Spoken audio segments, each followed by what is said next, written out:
Buongiorno, siamo nell'azienda di Dorsi Chiara, una bellissima realtà aziendale con un grano anche in questo caso stupendo.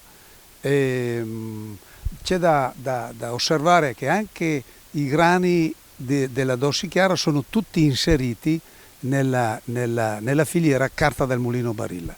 Cosa abbiamo fatto in questo caso? E quindi io chiedo anche conferma alla Chiara. Allora, qui abbiamo, se non vado errato, abbiamo fatto 2,5 quintali di organ top in presemine, Sì, certo. che è della Fomet. Dopodiché, a livello, io in questo caso parlerei innanzitutto della nutrizione. Abbiamo fatto in accestimento 2,5 quintali di un solfato ammonico. Abbiamo proseguito in levata, che quella è una fase molto importante, con una concimazione liquida, azoto, zolfo. Lo zolfo nelle mie analisi e nelle mie proposte in questi ultimi anni non manca mai, deve sempre esserci in campo.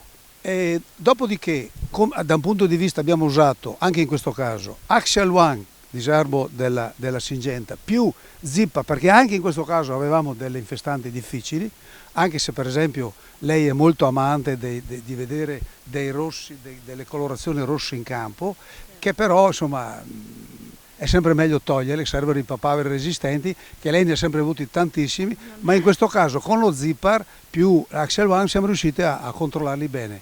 E dopodiché abbiamo fatto Elatus Era in un trattamento abbastanza anticipato, perché quest'anno abbiamo visto degli attacchi fungini precoci, anche perché avevamo alte temperature e umidità in campo, e in spiegatura abbiamo fatto Univoc, che è una di Corteva, ok?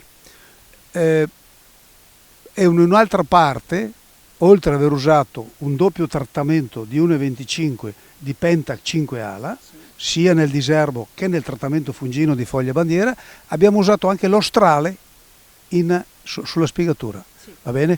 Ora siamo davanti a anche in questo caso un bellissimo campo di Astrolabe, un grano del mio amico Damiano della Limagren, e veramente bello, una pianta sanissima, molto sana,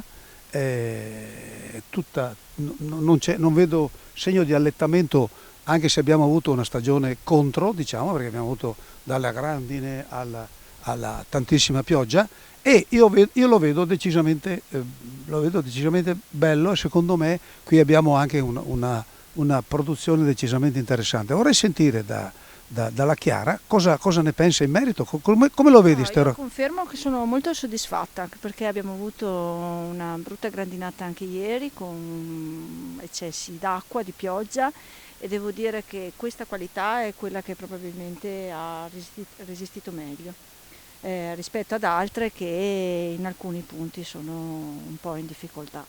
Per cui questa è una prova, è il primo anno che lo mettiamo, e penso che l'anno prossimo sicuramente aumenteremo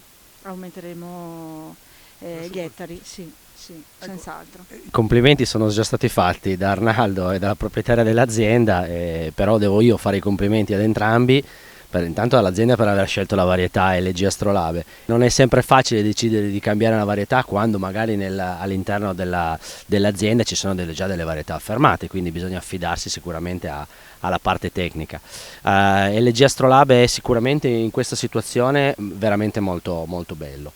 Le sue caratteristiche è un ciclo medio tardivo, un alto potere di accestimento, con una buonissima tenuta all'allettamento, e anche una buona tolleranza di genetica alle malattie fungine, che in questo caso non sono presenti grazie anche alla tecnica, quindi all'epoca corretta dei trattamenti. Astrolabe, lo potete notare in campagna, non ha una dimensione della spiga eccessiva, però porta tantissimo numero di piante. Tranquillamente in questo caso saremo oltre le 600 spighe a metro quadro, quindi questo è indice di produttività.